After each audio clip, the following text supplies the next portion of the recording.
morning sun shines on the gleaming hide of a muscular ranch horse.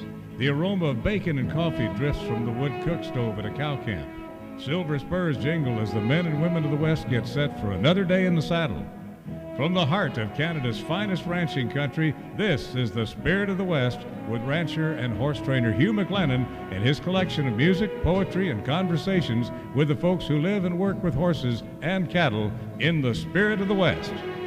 Well, I've been combing the hills and beating the bushes this week to find the kind of stuff that will keep you riding close, and I think we did a reasonable gather.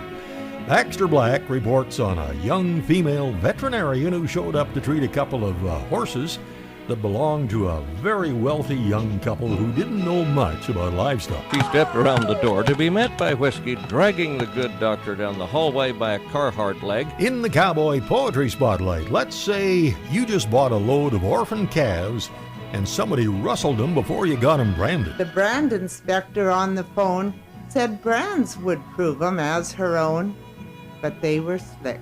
If she had known. Well, Phyllis Rathwell will tell you how they were found.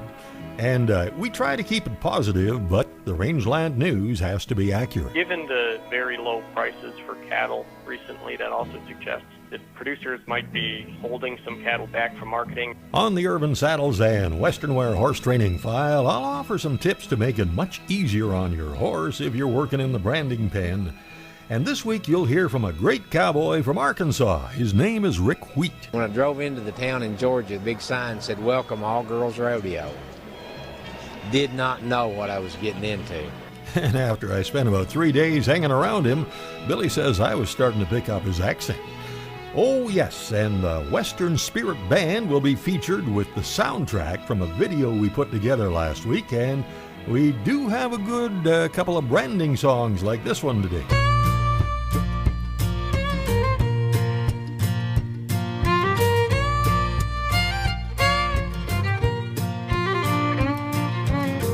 Wintertime is long on the mountain.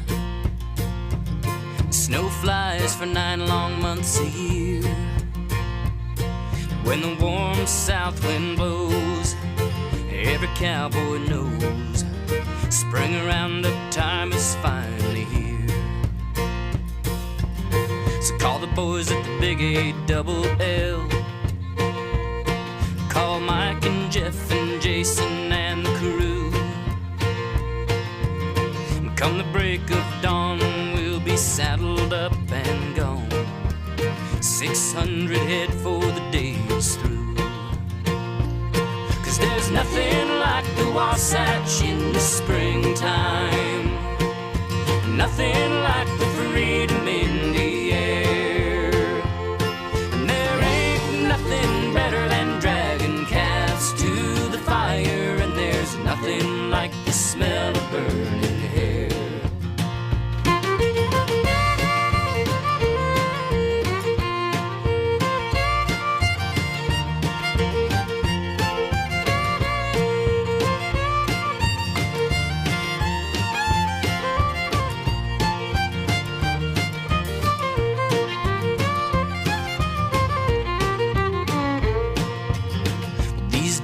Pass by like the wind, and the boys have loaded up and they're heading home.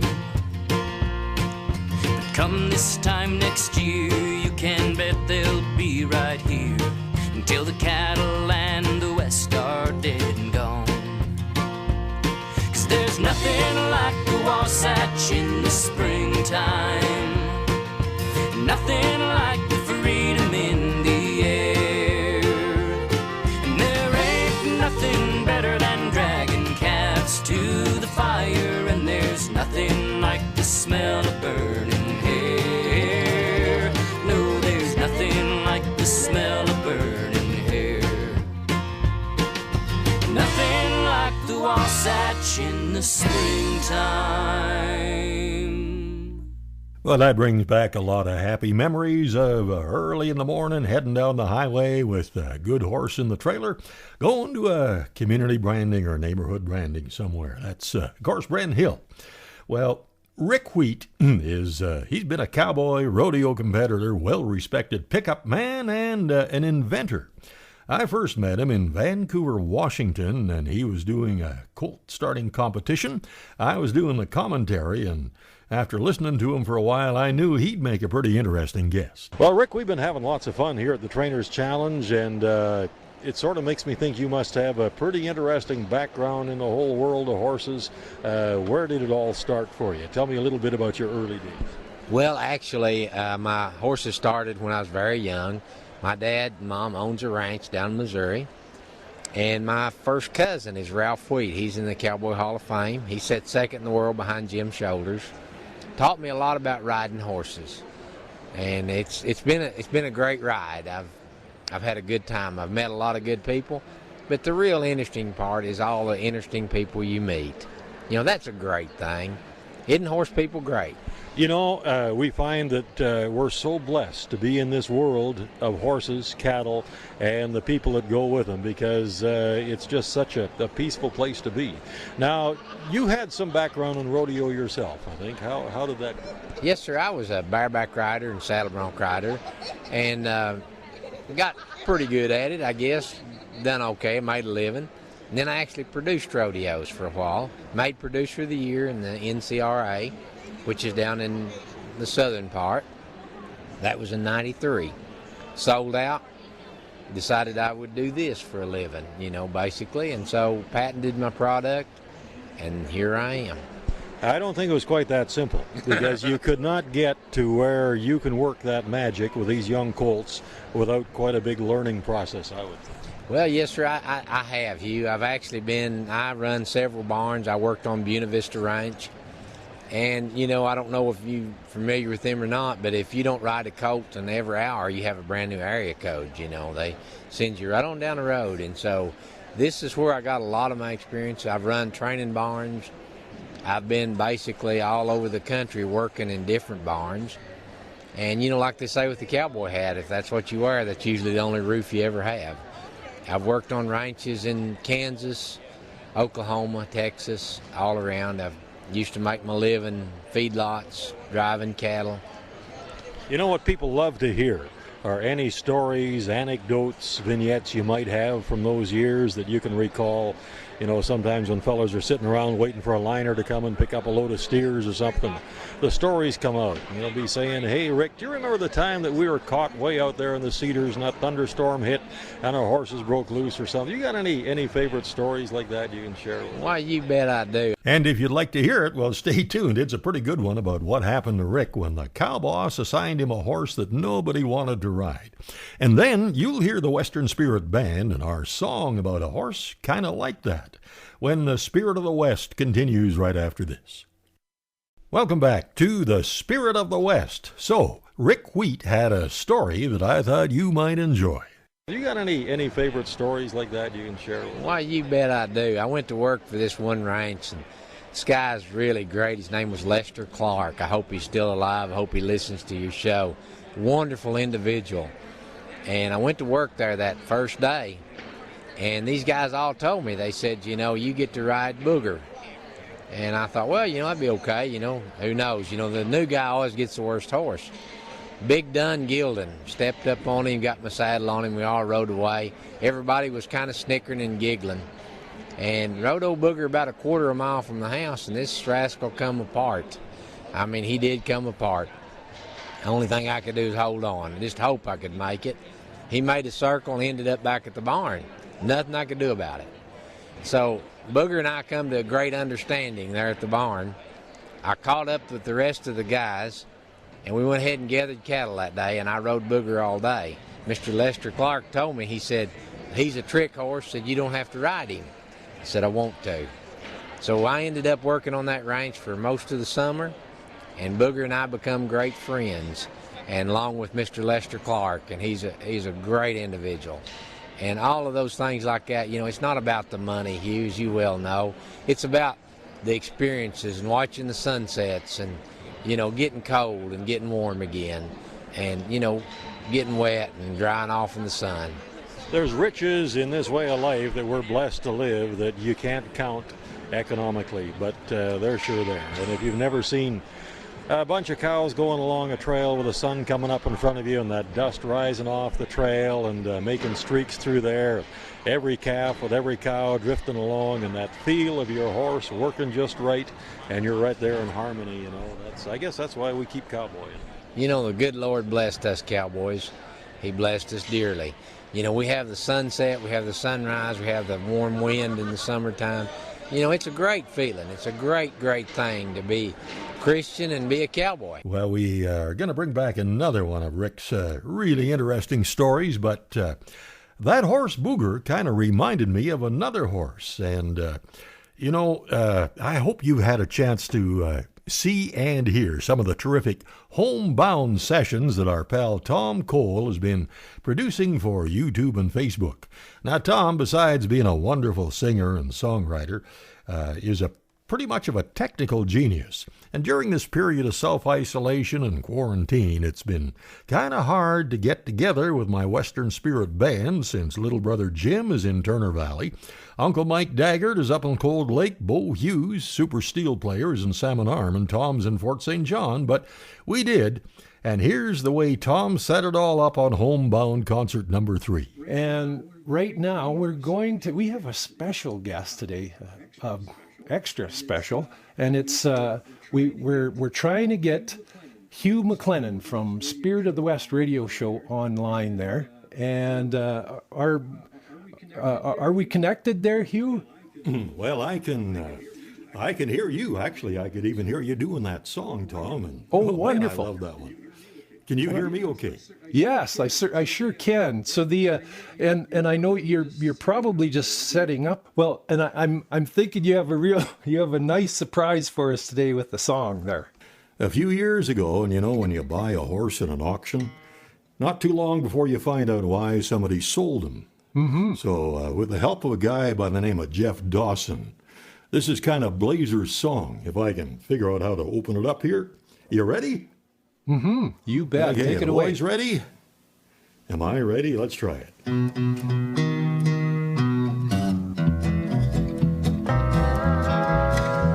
I hear the trailer coming. It's coming up the road. I ain't got my horse caught, and I'm betting he won't load. This cowboy work is starting. It ain't much fun for me. 'Cause I gotta catch old Blazer, and that's what tortures me. I ran him in the horse corral and he bit me on the arm. I cried just like a baby as he looked around the farm. Those teeth marks, they're stinging, they're swelling up, you see. But I gotta catch old Blazer, and that's what tortures me. I grabbed my favorite lariat, ran him in the shed, threw my favorite hula hand, caught a 2-year-old steer instead. My roping gloves are smoking, I'm just dragging along. As I try to catch old Blazer, everything I do is wrong. The boys holler, we're not waiting, can't you saddle that old hide? I try to pull my cinch up, he cow kicks me in the side. I hope my day gets better, they're all laughing at me. But I gotta crack old Blazer, and that's what tortures me. Ready, boys? Here we go.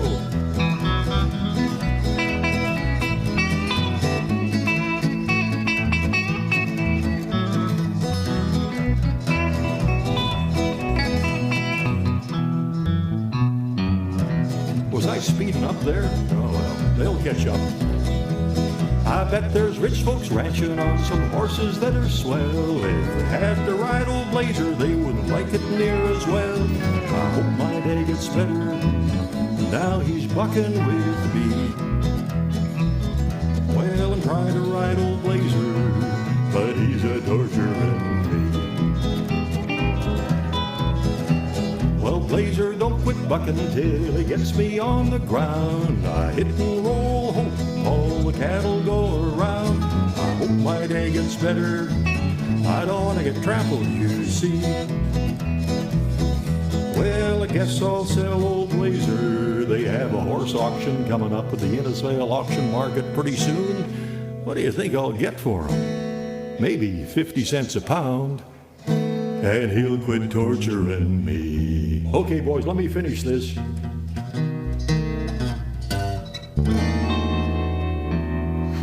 That okay? Very nice. Awesome. Well, thank you very much. You said that's awful? Yeah, you're right. It was worth watching that video just to see the look on little brother's face on that last chord. And if you want to see more of those, go to just search YouTube for Tom Cole Music. And so good of Tom to have that set up so I can be together with the boys again, even if we weren't together on stage. Now it's back to Rick Wheat. You've got a nice, I would say, a nice, soft, understanding touch with colts. Seen you work 2 sessions so far as we're recording this at the Trainers Challenge, but you just seem to have a natural comfort when you're in there, and that seems to transmit to the colt. I feel more at home with the horses than I do with the people, and I probably don't communicate with the people as well as I should, but I love the horses. You know, I love them, and I don't want to push them past their point. But, you know, it's all about being peaceful in their soul, you know, and going to this horse with a peaceful feeling in their mind. And you know, as we've went along, we've joked and had a lot of fun. But, you know, what we're hoping to transmit to these people is, you know, you get on this horse and you're a bundle of nerves. That horse is a bundle of nerves. You know, if you don't enjoy what you're doing, find a new job. Absolutely. And if, you know, and with a lot of us, it's not just the riding and the colts and the horses and the cow work, but there's all kinds of other things that are going on in our lives. And I've always felt that you've got a pen full of colts you got to work with, but your mind is on that fence up in the back quarter and the rocks that's got to be fixed, or it's on that meeting with a banker next week, or it's on that piece of machinery that's broke down and you can't figure out why, then that's not the time to work with those colts. Oh, no. You know, you've got to give them your undivided attention because we ask them for their undivided attention. And how can we be so far off to think that we can ask them for something we're not willing to give ourselves? Now, besides Booger, are there any other real memorable favorite horses that have come into your life at some point that have been real special to you? Oh, yes, sir. I had a horse, named him Charlie horse. I said everybody had a Charlie horse at one time or another. I loved him dearly. I kept him until he died. Used him as a pickup horse. You know, he was really a great horse, and I kept him until he did die on a ranch. And you know, he's a special friend. To give $27 for him at a sale one night. And he was really a bad-looking colt, but he turned into a good horse. And then I had the pickup horses of the year. And they was a match set of ball-faced, stocking-legged horse, stand 16 hands. Called them Hank and Darrell. You know, his other brother Darrell. And so I always enjoyed having those horses. And you know, I feel like I've had some good friends, and some of them been horses. Well, Rick has another pretty funny story coming up, and next, Baxter Black and how it went for a young female vet who showed up to treat a couple of horses belonging to a very wealthy young couple that didn't know much about livestock. When the Spirit of the West continues right after this. Howdy, friends. This is Baxter Black on Spirit of the West with Hugh McLennan, and I'll be right back after this with a little peek at a cold call. Your land is a legacy. A challenge from those who tended it before you to build on their foundations. At Corteva Agriscience, we understand what it means to be the stewards of a legacy. We embrace the challenge of building on the foundation of Dow AgroSciences to maintain your trust, to bring new solutions, to help you care for your land. See how we can help build your legacy at rangeandpasture.com. And for our Canadian listeners, just check Corteva.ca, the Canadian website. It was a cold winter in southern Michigan, -3 degrees. Dr. Lynn, the veterinarian, got the call after supper from a good client. Their 4 horses had illegally gained entrance to the tack room and eaten 150 pounds of grain. She drove out to the magnificently refurbished, snow-covered countryside horse farm of the couple, a pair of upscale 20-something internet millionaires. They crunched their way back to the rustic, unimproved 40-year-old barn where the horses were now in various poses of drooling gastric distress. A quick auscultation showed no intestinal movement and membranes the color of strawberry grape popsicle tongue. Lynn began her work under the one light bulb. There was no door, but at 3 degrees, who cares? The Banamine was as thick as Miracle Whip, her stomach hose was like PCV pipe, and her hand stuck to the stainless steel pump. It was so cold her shadow cracked when she stepped on it. She pumped her patient's stomach with Epsom salts and mineral oil. One of the horses, however, did not respond. She instructed the couple to keep walking the horses while she went up to the house to call the surgeon at the veterinary school. Even her cell phone had frozen. As she stepped into the back door, she remembered that they had a pair of Akitas named Whiskey and Bear. Surely the dogs weren't loose in the house, she thought to herself, or they would have said something. She dialed the phone on the kitchen wall, and it was ringing. She heard the click, click, click of toenails on the hardwood floor. Around the corner came a massive beast, big as a Ford tractor. His sled dog Ruff stood straight up on his neck. The curled tail never moved, and the gaze was level. Good dog, Whiskey, good dog. I'm just borrowing the phone here. Dogs often remember their vet, the way children remember their dentist. Whiskey sniffed Lynn's leg. Good dog. Oh, yes, I'd like to speak to... Yow! The au pair, staying with the young millionaires, heard a screaming clatter. She stepped around the door to be met by Whiskey, dragging the good doctor down the hallway by a Carhartt leg, arms akimbo, trailing stethoscope, gloves, stocking cap, syringes, and steamed-up glasses like chum from a trawler. They were stopped when the phone cord came tight. "Let the nice vet go, Whiskey," she said in a Scandinavian accent.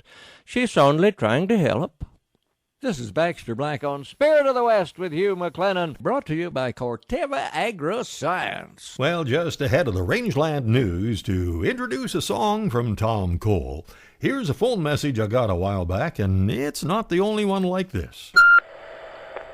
Hi, Hugh. One of your biggest fans out here in Alberta. Ken Krupa is my name.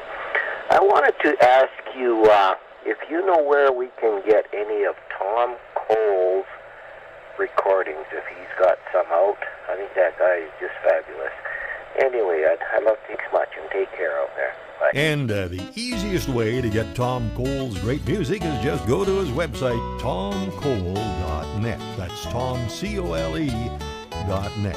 And now, here he is. I hired on Colonel Slaughter, driving steers to Abilene, green and wet behind the ears, a kid of 17. Though I was raised in Texas, I was not a seasoned hand, so I got the job of hoodlum, the Coozie's right-hand man. On the Ono West Staccato, all you see is endless plains. You dread the sound of thunder, there's no shelter from the rain. Now the Coozie did a strange thing. When the evening meal was done, he'd wait until the stars came out, then point the wagon tongue. He said, "Son, there ain't no landmarks on these wide and rolling plains. There ain't no trees or mountains, so each day it looks the same. But you'll never lose direction, and you know just where you are if you always point your wagon tongue towards the old North Star." Out beyond the Cimarron, one cold and stormy night, I watched the cattle stampede through the lightning's eerie light. It took several days to round them up and get them settled down. Followed in the wagon through the soft and muddy ground. As we pushed the herd across the plains, we had no way to know that we had drifted way off course towards New Mexico. But that night when the stars came out, his theory stood the test. Abilene was north of us, but we were heading west. He said, "Son, there ain't no landmarks on these wide and rolling plains. There ain't no trees or mountains, so each day it looks the same. But you'll never lose direction, and you'll know just where you are if you always point your wagon tongue towards the old North Star." My life has been a full one. My hair's turning gray. I've seen a lot of sunshine, but I've seen some cloudy days. For a while I wandered aimlessly, and I still wear the scars but I didn't point my wagon tongue towards the old North Star. 'Cause life is like a grassy sea, the trail ain't always plain. One may lead to pleasure and the other leads to pain. But you'll never lose direction and you'll know just where you are if you always point your wagon tongue towards the old North Star. You'll never lose direction and you'll know just where you are if you always point your wagon tongue towards the old North Star.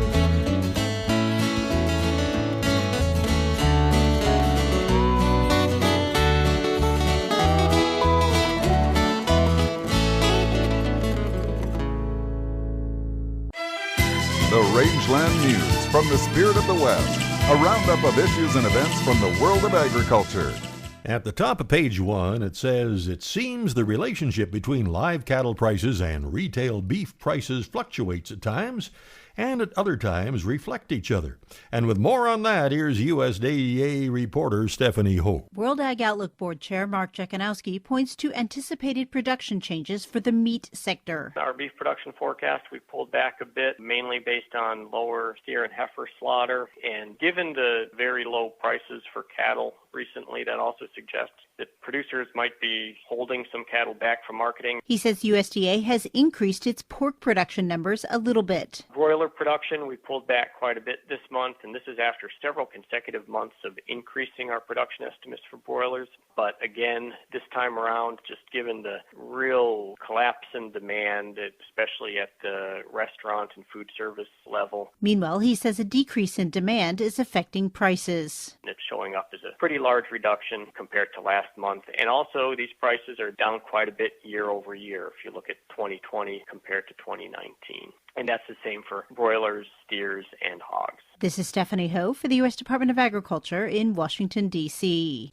Congratulations to Dean Edge of Rimby, Alberta, who was named the champion of the 2020 World Livestock Auctioneer Championship at Midwestern Regional Qualifying Events, and that happened in Yankton, South Dakota. They hosted the final of the 3 events in January, and some 31 contestants competed for top 10 placing, granting them a spot in the 2020 finals set for Dixon, Tennessee.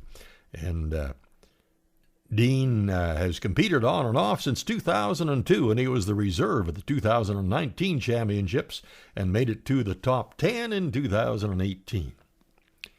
The BC Cattlemen's Association has issued a tip sheet of guidelines to make branding safer during the pandemic period. And I don't have time to list them all here, but here's a few. Tasks like vaccination, castration, dehorning, branding, etc. should stay assigned as much as possible to the same people. If possible, avoid switching tasks. Equipment and supplies like vaccination guns, scalpels, implant guns should be cleaned and disinfected often, especially if they are to be handled by more than one person. Best thing to use is diluted bleach, 9 parts water to 1 part bleach. And that's also an effective disinfectant, as you probably know. Keep a 2-meter distance between people, and if you can't maintain that, try to have people from the same household assigned to those tasks, like calf wrestlers, I would guess. Provide hand sanitizers and encourage your crew to use them often through the day, and recognizing organic matter on hands will compromise the effectiveness of the sanitizer. Provide soap and water and single-use towels for your crew, and encourage them to wash their hands often throughout the day, and especially prior to any breaks, lunch or dinner. And to minimize crowd size, restrict participation to the branding processing crew only. Have each crew member sign a sign-in log for future reference if required. And remind your branding and processing crew about the dangers of the pandemic and outline safety measures. And wherever you are, you can find that complete list at cattleman.bc.ca.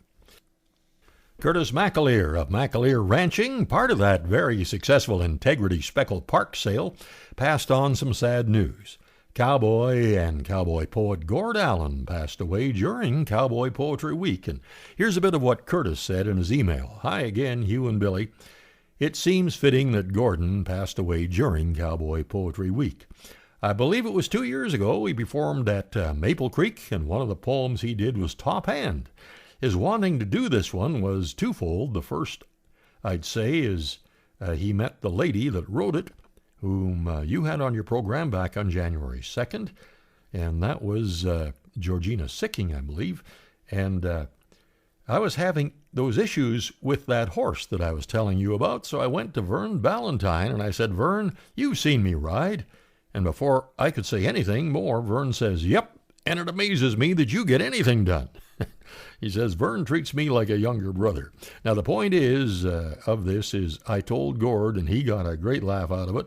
Point being, this gave Gord a lead-up story for this poem. Yes, I did get thrown under the bus in Maple Creek. Anyway, he goes on to say he spent a lot of time with Gord, and he had been working at the Roadhouse Ranch just out of Neilburg. I do remember being on a number of different stages with Gord Allen, and we sure are going to miss him. Well, there's a regular cattle sale at the Vanderhoof Stockyards of the BC Livestock Co-op on May the 8th, and at Okanagan Falls May the 11th. At the Kamloops Yards May 12th. Next regular sale at Williams Lake is May 21st. Get the details and see the sales streaming live at bclivestock.bc.ca. Meanwhile, regular cattle sales every Wednesday at the Innisfail Auction Market, and lots of good quality grass cattle coming through these days. For more information, give Danny, Mark, or Dwayne a call, 1-800-710-3166. Okay, ready for the final item. Here it comes. We do a lot of communicating on Facebook and by email these days when we're kind of isolated. But it's not always completely secure, and this is just a warning that if you do get a message from me about canned meat, don't open it, because it's probably spam. And that is the Rangeland News. Coming up on the Urban Saddles and Western Wear Horse Training File, how to make it easier for your horse if you're working in the branding pen, when the Spirit of the West continues right after this. Welcome back to the Spirit of the West. And, the first time I was asked to heel calves for branding, I was a lot younger then, and I was a bit of a disaster. Everybody was watching, at least I thought they were. My hand was sweating, and I could hardly even build a loop. But Drifter, my good old Appy Gelding, really bailed me out. But I don't know, I was really making it hard on him. I'll talk about some of the things the good hands have taught me about making it easier on your horse when you're in the branding trap, coming right up on the Urban Saddles and Western Wear Horse Training File. First, though, well, here is the latest on the next Spirit of the West cruise. And by now, you probably won't be surprised to hear that we have had to make some changes. We will not be able to do the trip that we've been telling you about for the last several months. We will be postponing what Billy and I have been calling our Farewell Spirit of the West cruise until 2021. Now that, of course, is a huge disappointment for all of us, and in these unprecedented times, things are changing by the day, and no one really knows what's around the next turn of the trail. We still expect to have just about everything we had planned for this year in place for next year, and Jim and Karen have said that if you'd like to come then, your deposits can be held and applied to that cruise. We were already making plans and preparations for having the whole group start things off with a visit to our place and a concert with the Western Spirit Band and special guest Lewis the Big Rig McIver, my kidney donor. I've taken his kidney on 2 cruises already, and this was the one that he and Tammy were looking forward to joining us on. And the Western Spirit Band has already been practicing. We want to thank all of you who were planning on joining us in July and hope that you will be able to adjust the dates and join us in 2021. We will be keeping you informed with the details as they become available and as soon as possible. And as always, Megan, Jim, and Karen can give you the details at 1-800-530-0131. Now it's time for the Horse Training File, brought to you by Irvine Tack and Western Wear, Canada's largest Western store. So my good friends at Irvin Tack and Western Wear asked me to reach out and remind you that they're still here to serve you. Just find them on Facebook for updates, and right now buy online at irvins.ca and receive free shipping on orders over $100. Some restrictions apply. The doors are open at Canada's largest Western store, but for now, Irvin's hours are Monday to Saturday 9 to 7 and Sundays 10 to 6. Hey, we're all in this together. And we will get through this together because we are Westerners, and that's what we do. Thanks from everyone at Irvin Tack and Western Wear, exit 305 off Highway 2 by Crossfield. One of the happiest places I can be is at a branding on a good horse, heeling calves, but this spring things have changed and I've already missed a couple that I usually attend. Hopefully, I can still get to drag a few in the coming weeks. But for this segment, I'll go over a few things that can really make it easier for you and your horse if you're invited to heel calves at a branding. While traditions might change from ranch to ranch, and you're free to do what you want at your own home place, there are some unspoken rules that keep things running smoothly when you're working at somebody else's place. Now, if you've been invited to the gather, get there on time, and when the gather's done, get off your horse and put him up well out of the way. Wait until the boss assigns the jobs, and don't go ahead and start cutting or swinging your loop while other people are still out gathering cows and calves. Now, I've often taken two horses along, one that I know is a solid and safe horse in the branding pen, and one might be younger and greener that I'll only ride on the gather. I still never assume that I'll be roping, and I only mount up and ride into the pen if I'm invited to. If that happens, I'll try to help my horse as much as possible. Now, if the calves are big, I'll try to line up on them so that I'm facing the ground crew when I throw the loop and I can pull straight ahead. Now, whenever possible, if it looks like I'm just going to get one heel, I'll let the loop drop off. Dragging by one heel is hard on calves, horses, and the ground crew. Now, if my horse is having a hard time pulling with a big, heavy calf, I'll let my dallies slip so that he keeps moving. If he stalls out, he may quit pulling, and that could develop into a problem. Most of the time, when the ground crew has control of the calf, I'll face my horse up to the calf, and sometimes I'll need to hold the calf until it's been processed. I'll try to keep track of what they do to the calf. Give a dose of meloxicam first, then ear tag, brand, vaccinate, and be able to let the crew know if they've missed anything.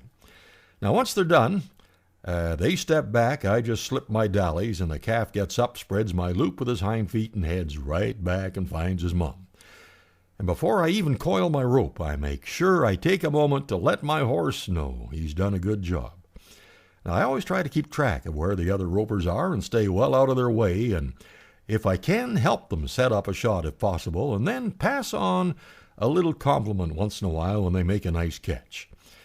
I keep it as slow and smooth as possible. Sometimes I can't, but I try, and with the exception of sometimes letting my horse jog a little on the way back to the fire with a calf, I'll never get out of a walk.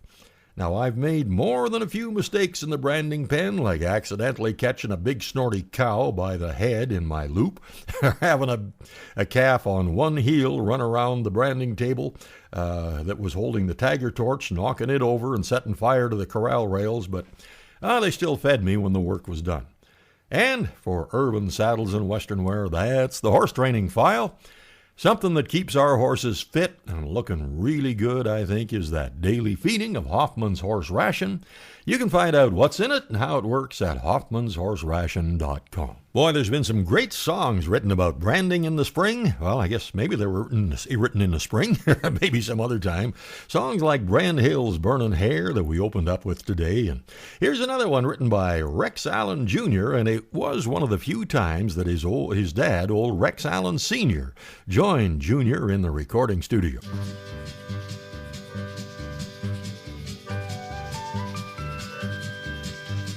Up every morning at the break of day, you'll hear a big-bearded cowboy at the chuck wagon say, "Gather round, boys, the coffee's hot on the fire. There's a full day of branding, we're heating the irons. I want to smell that scorched hair and burning hide. The horses are grained, you know they're ready to ride. Roll up your bedrolls and jump in your boots. Daylight is a-wasting, boys, it's out of the chutes. Come on and ride, cowboy.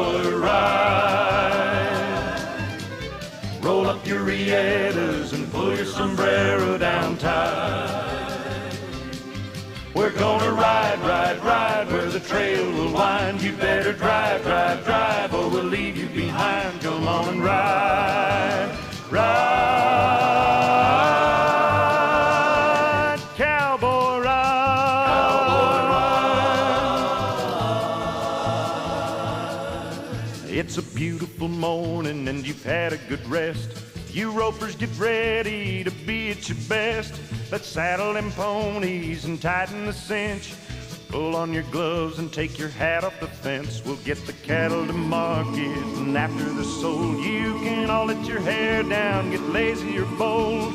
Ride into town and find a lady or two to take you by the arm and shake the dust off your boots. Come on and ride, cowboy, ride. Roll up your rietas and pull your sombrero down tight. We're gonna ride, ride, ride where the trail will wind. You better drive, drive, drive, or we'll leave you behind. Come on and ride, ride, cowboy ride, cowboy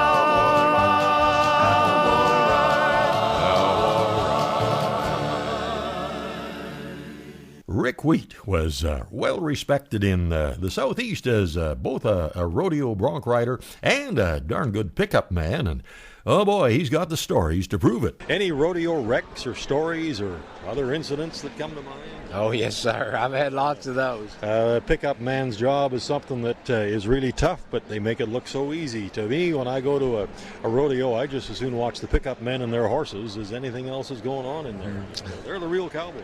Well, thank you. I appreciate that. Like I say, I used to ride, and I found out, that pickup man is very important, not only to the rider, but also to the horse. Because if you don't get those riders off in time, that horse will quit. His career will be short-lived.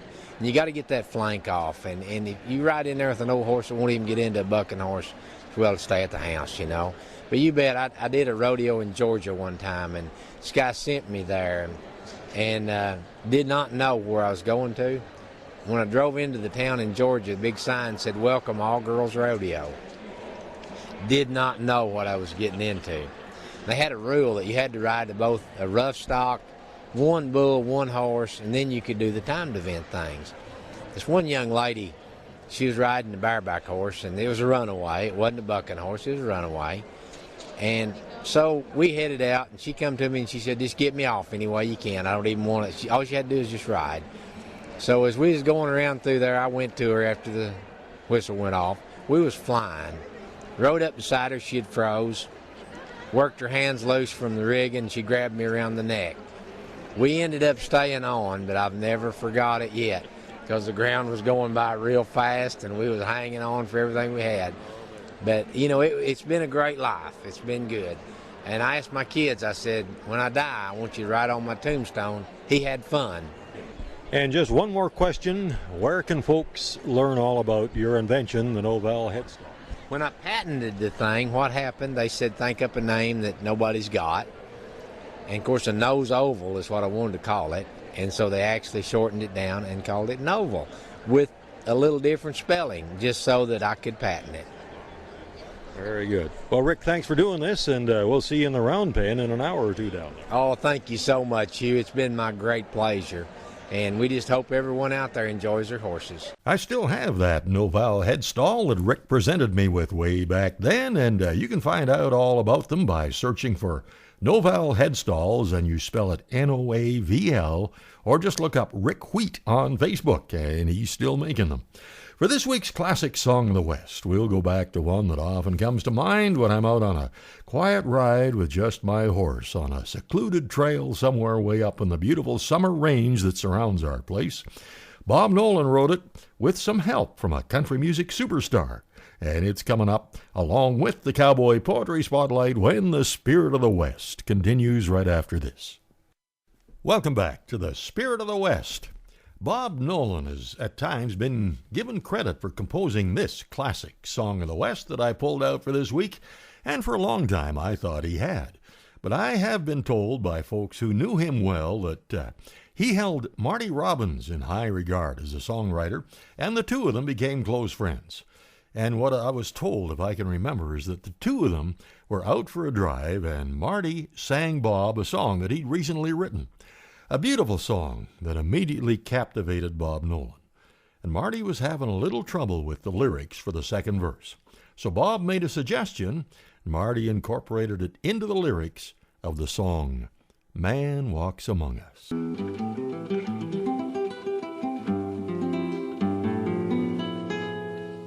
Warm are the winds on the desert. A whirlwind is dancing around. I stop to survey all the beauty that's here when a shadow moves out across the ground. It's an eagle, it circles above me, and he screams to his friends on the hill. Stay close together, move not a feather. Man walks among us, be still, be still. Man walks among us, be still. Everything hides, but I see them. I've spotted an old mother quail.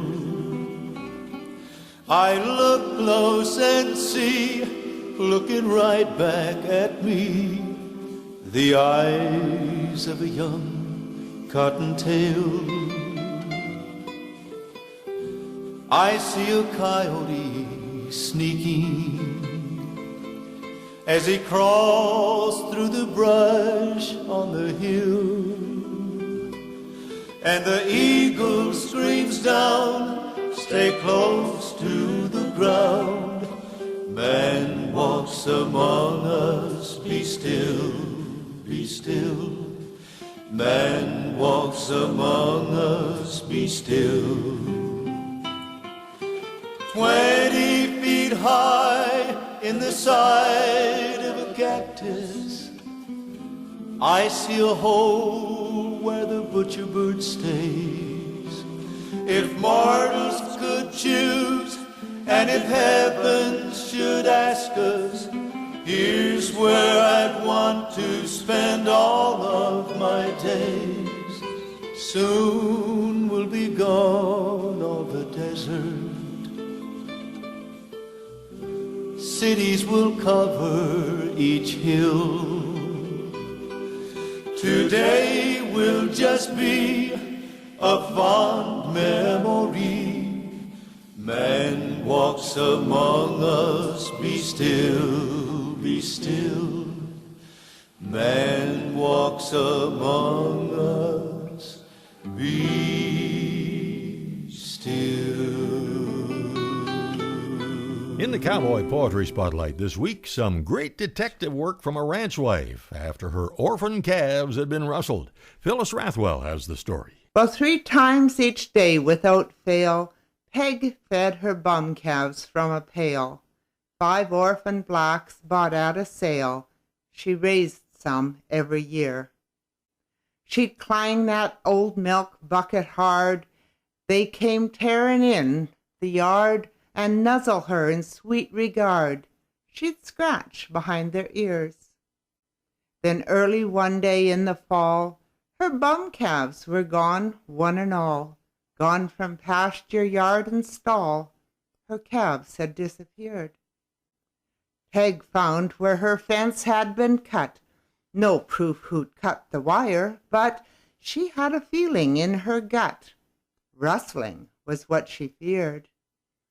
The brand inspector on the phone said brands would prove 'em as her own, but they were slicks. If she had known, they would 'a' worn a brand. Well, so bring the mama cows instead. The calves'll run to them, he said. A plan popped into Peggy's head. She hoped he'd understand. She sped her pickup to the sale and brought along her old milk pail. She was no pansy, scared and frail. She was enraged by now. through pen that held 300 head. Peg went a-charging, plan unsaid, just clanging on her pail instead. Her calves knew this meant chow. They ran to her orphan band, 5 little blocks without a brand. The situation well in hand, she called upon the law. I think I've proved their rightful place. Next time I'll brand 'em just in case. My neighbor is a big disgrace. I am these bum calves' ma. Well, thanks so much for joining the gather today, and I sure hope you'll be back for another one next week at the same time. And thanks as always, and most of the time that's all I get, to our great support crew, Mark and Kathy McMillan. Now, the best way to find parts for your tractor, any make, any year, is Mark's page, bctractorparts.com. And if you enjoy this program, I know you'll enjoy Canadian Cowboy Country Magazine, and you can subscribe online at cowboycountrymagazine.com. Hope you can check out the YouTube and podcast version of the program. Just go to hugh-mclennan.com for the links. Till next week, I am Hugh McLennan. Hope to see you down the trail somewhere real soon.